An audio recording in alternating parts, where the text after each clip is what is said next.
얼마 전 이재용 삼성전자 부회장의 공소장 전문이 공개됐습니다. 방대한 기록이었습니다. 정치권의 삼성 저격수로 불리는 이분은 어떻게 보셨을까요? 박용진 더불어민주당 의원 연결돼 있습니다. 의원님 나와 계시죠?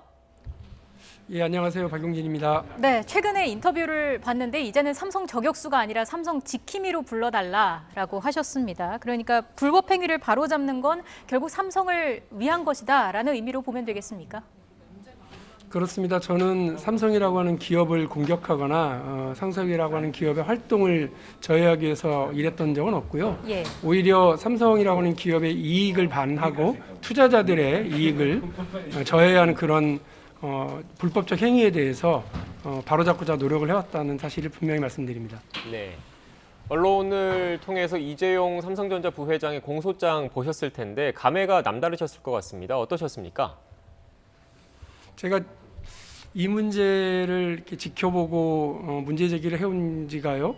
횟수로는 이제 5년 차에 접어들고 있는데 이런 잘못된 기업에 대한 그 장악 방식 그리고 부의 대물림을 세금 없이 하려고 하는 이런 태도들이 저희들이 국회에서 지적하고 또 문제 삼아왔던 일들이 검찰 수사를 통해서 다 사실로 드러나는 걸 보면서 어떻게 보면 저 개인적으로는 긴 터널의 끝을 보는 느낌이기도 했고요. 그리고 사실 많이 놀라기도 했습니다. 지적할 때의 것과 달리 사실로 확인되는 이런 방대한 범죄에 대한 기획 의도 그리고 집행 과정 그 결과를 보면서 다시 한번 놀라게 됐습니다. 예. 네, 삼성 측에서는 공소장 전문 공개는 재판받을 권리 침해다라면서 유감을 표명했습니다. 여기에 대해서는 어떤 말씀 해주시겠습니까? 사실 이재용 부회장처럼 법적인 보호 그리고 변호 이런 것들을 치밀하고 방대하게 받아오신 분이 또 드뭅니다. 우리 국민들은 지난 5년 전에 있었던 삼성물산과 제일모직 합병 과정에서 어떤 불법이 있었고 또 이것이 우리 기업들에게 어떤 피해를 줬고 투자자들에게 어떤 피해를 줬는지 그리고 우리 법이 금지하고 있는 시장 경제에서의 남을 속이는 행위 그리고 질서를 유린하는 행위들이 어떻게 있었는지 낱낱이 알아야 될 그런 권리가 있습니다. 대한민국은 더 이상 이렇게 특혜와 편법 그리고 불법 행위를 통해서 돈 있고 힘 있고 빽 있는 사람들이 자기의 지위를 더욱 강화하거나 재산을 불려나가는 일이 불가능한 나라라고 하는 점을 이번에 분명히 해야 된다고 생각합니다. 네. 의원님 공소장 관련 내용 구체적으로 한번 살펴보겠습니다. 검찰이 이재용 삼성전자 부회장을 재판에 넘기면서 여러 가지 혐의를 적용했는데 관련된 그래픽이 있을 것 같은데요. 네.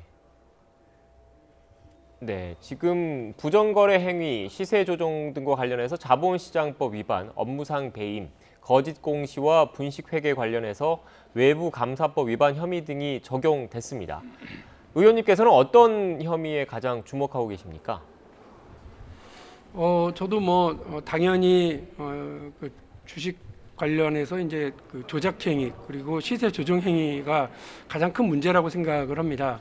사실 국회에서 그동안 주가 조작이 있었던 것 아니냐.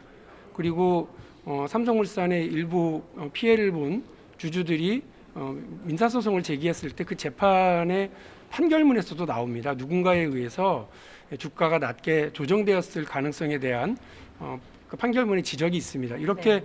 시장에서 그리고 의회에서 재판에서 여러 문제점들이 지적이 되고 이야기가 되어 왔는데 그때마다 금융당국에서는 얘는 그냥 시장에서 자연스럽게 이루어진 것이다라고 얘기를 했는데 이번 공소장을 보면 이재용 부회장과 미전실 관계자들 그리고 해당 기업의 경영진들이 모의하고 협력해서 우리 자본시장법에서 금지하고 있는 남을 속이는 행위 그리고 그로 인해서 자신의 이익을 취하려고 하는 그런 행위들을 불법적으로 진행했다라고 하는 게 확인이 돼서요. 저는 이 부분에 대해서 재판 과정을 통해서 분명히 바로잡혀야 된다고 생각을 합니다. 네, 삼성 지킴이라고 앞서 불러달라고 그 의원님께서 말씀하셨는데 이런 혐의 부분에 주목하신 이유 결국은 그 투자자들 뭐 이런 일반 시민들이 피해를 볼 수 있으니까 이런 혐의에 대해서 더 그 주목하고 있고 지켜보고 있다 이런 뜻으로 생각을 하면 되겠습니까? 그렇습니다. 이른바 개미 투자자들이 누굽니까? 우리 이웃들 아닙니까? 그리고 바로 우리 주변에 그냥 선량한 투자자들, 이게 좋은 기업이니까 투자하고요. 주식을 사는 거 아니겠습니까? 그런데 나중에 알고 보니까 의결행위와 관련해서 자신의 권리가 침해당하고 또 누군가에 의해서 거짓 공시가 되고 누군가에 의해서 호재는 숨겨지고 또 누구의 개인적 이익을 위해서 나쁜 정보들이 유포되면서 각각 개개인 투자자들의 투자 행위 그리고 이익을 추구하는 그런 노력들을 다 무산시키면서 자기 호주머니만 채우는 일들이 가능하다라고 하면 누가 우리 대한민국의 시장 경제를 믿고 대한민국의 자본시장을 믿고 투자를 하고 기업 경영에 지원을 하고 투자할 수 있겠습니까? 저는 이런 행위들 때문에 대한민국의 국제 신인도가 약화되고 기업 활동이 저해되는 것이 아니냐. 삼성 이재용 부회장에 대해서 지적을 하면 기업 목재지 마라, 기업 활동을 방해하지 마라 이런 얘기들 하시는데 도대체 누가 삼성물산이라고 하는 기업을 그리고 삼성전자라고 하는 기업을 힘들게 하고 여기에 투자한 투자자들의 이익을 침해했는지 이번에 다시 한번 확인을 할 수 있었다고 생각합니다. 예.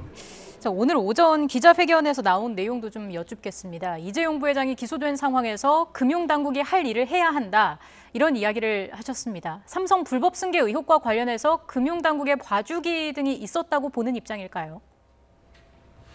일단 제가 삼성 바이오로직스의 특혜 상장과 관련해서 지적을 했을 때요. 금융당국은 모르쇠로 일관을 했습니다. 예. 그리고 삼성 바이오로직스 가치를 그야말로 엉터리로 마구잡이로 계산해서 국민연금에 갖다 주고 그를 바탕으로 합병의 승인 절차를 밟아나갔던 과정도 제가 국회에서 제기를 했었는데 그때도 원래 그렇게 그 기업 가치 평가한다 이런 식으로 했었던 금융당국 우리 금융위원회가 검찰이 수사하고 끝났고 기소했으니까 나는 모르겠다 이렇게 일할 것이 아니고요.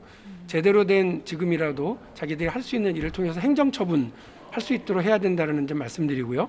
또 하나는 삼성증권에 자기 돈을 맡기고 삼성물산의 주식을 샀던 분들이 있습니다.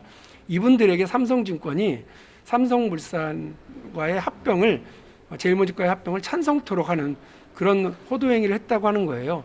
누가 삼성증권의 PB들에게 삼성증권의 투자자들을 속이고 호도해서 이재용 부회장에게 유리한 합병안을 승인토록 찬성하도록 했는지 누가 그 선량한 투자자들을 피해를 입혔는데 기획을 하고 모의를 했고 그걸 같이 행동을 했는지를 다른 또 아니고요. 우리 금융당국이 금융위원회와 금융감독원이 반드시 밝혀내서 그게 합당한 처분을 해야 될 거라고 생각을 하고 검찰도 이와 관련한 추가 기소가 반드시 필요하다고 생각합니다. 네. 위원님 앞서 금융당국이 책임에서 자유로울 수 없기 때문에 이 후속 조치로 행정처분을 해야 된다라고 말씀하셨는데 구체적으로 어떤 행정처분을 의미하시는 겁니까? 원래 주식시장에서의 그리고 우리 자본시장법 등에서 금지하고 있는 일을 하게 되면 원래 금융당국은 최소한 검찰에게 이 사실을 고발하고 그에 합당하게 여러 행정조치들을 얘기합니다. 예를 들면 삼성바이오로직스가 분식회계, 고위분식회계가 분명하다라고 금융위원회에서 확정을 하고 나서요. 증권선물위원회는 해당 회사의 CEO에 대한 해임 촉구 그리고 과태료 처분 그리고 관련한 행동을 분식회계를 함께 해줬던 4개 회계법인에 대해서도 과태료 처분 및 그에 합당한 고발 조치들을 했었거든요. 예. 이런 행위들이 이미 이제 검찰에 의해서 수사를 받고 기소가 된 일들이 있다 하더라도요. 행정적 차원에서 금융위원회가 감시 감독 기구로서의 자기 역할을 이제라도 해야 됩니다. 국민들은 금융위원회와 금융감독원이 삼성에 속은 게 아니라 삼성과 협조한 것은 아닌지 묻고 있고 의심하는 분들도 많고요. 적어도 워치독의 역할을 방기했다는 측면에서도 우리 금융감독원과 금융위원회가 이제라도 국민들에게 사과하고 반성하는 측면에서 자기들의 역할을 뒤늦게라도 반드시 해야 된다고 생각합니다. 네. 의원님, 한편 그 검찰 공소장에 삼성증권이 48번 언급이 됐어요. 금감원, 삼성증권에 대한 조사 필요성을 검토하겠다 이렇게 밝혔는데 여기에 대해서는 어떻게 보시는지요? 그 뉴스가 나오고 나서요. 예. 다시 또 금융감독원이 조사할 계획이 없다 이렇게 보도자료를 뿌렸더라고요. 저는 이게 더 뉴스라고 생각을 합니다. 금융감독원이 왜 있습니까? 시장에서 이런 나쁜 짓 하고 남을 속이고 거짓 정보 흘리고 또 다른 사람의 재산상의 이득에 침해를 입히는 행위들을 광범위하고 조직적으로 했다면 이것들을 찾아내는 게 금융감독원 역할 아닙니까? 아무리 금융시장이 정글이라고 그러지만 정글에도 법칙이 있죠. 이런 식으로 하는 건 아닙니다. 고의적으로 상대를 속이는 일에 대해서 금융감독원이 자기의 역할을 방기하고 또 아무것도 하지 않겠다고 한다면 저는 그게 뉴스라고 봅니다. 그런 금융감독원이면 해체하고 없애는 게 맞죠. 뭐 하려고 그 방대한 조직을 그냥 둡니까? 네. 의원님 마지막으로 지금 앞서 말씀하셨던 내용에 대해서 삼성 측에서는 반박을 하고 있고 결국은 재판 과정에서 이제 진실이 가려질 텐데 이 전제로 모든 지금 이렇게 불거진 문제들이 결국은 기업 지배구조, 승계 과정에서 비롯된 문제일 텐데 이런 삼성 건과 논외로 일단 빼놓고 국내 기업들의 이른바 잘못된 기업 지배 구조를 바로잡아야 되는 것 아니냐라는 그런 지적들도 있거든요. 제도 보완책이 없을까요? 맞습니다. 공정거래위원회가 얼마 전에 밝힌 거에 따르면 대한민국의 30대 재벌 기업에서 총수 일가의 지분이요 겨우 3%밖에 되지 않습니다. 그러니까 그 총수 일가가 나머지 97% 투자자들의 이익에 반하고 기업의 이익에 반하는 행위들을 결정합니다. 뭐 합병도 결정하고요. 또 심지어 투자에 관련한 결정도 자기들 중심으로 하게 됩니다. 이렇게 됨으로써 정말 적은 지분을 가지고 있는 총수 일가가 기업의 이익, 투자자의 이익에 반하는 일들이 벌어지게 두는 것은 옳지 않다고 생각합니다. 이번에 상법 개정안을 제가 국회에 냈는데요. 그 상법 개정안의 핵심은 바로 이 이사회의 다양성을 통해서 다양한 의견 그리고 주주들과 투자자들의 이익과 기업의 이익을 보호할 수 있는 그런 이사회가 합리적으로 구성되도록 하는 데 있습니다. 삼성물산에 그 당시 이재용 부회장은 단 한 장의 주식도 없었습니다. 그럼에도 불구하고 삼성물산의 경영진과 이사회가 미전실과 이재용 부회장의 지시에 따라서 그렇게 불법적인 행위를 하고 기업에게 피해를 입히고 이런 배임 활동들을 하게 된 것은 잘못된 기업에 대한 지배구조, 대한민국 경제와 기업의 낙후성을 보여주는 일이라는 생각입니다. 이런 면에서요.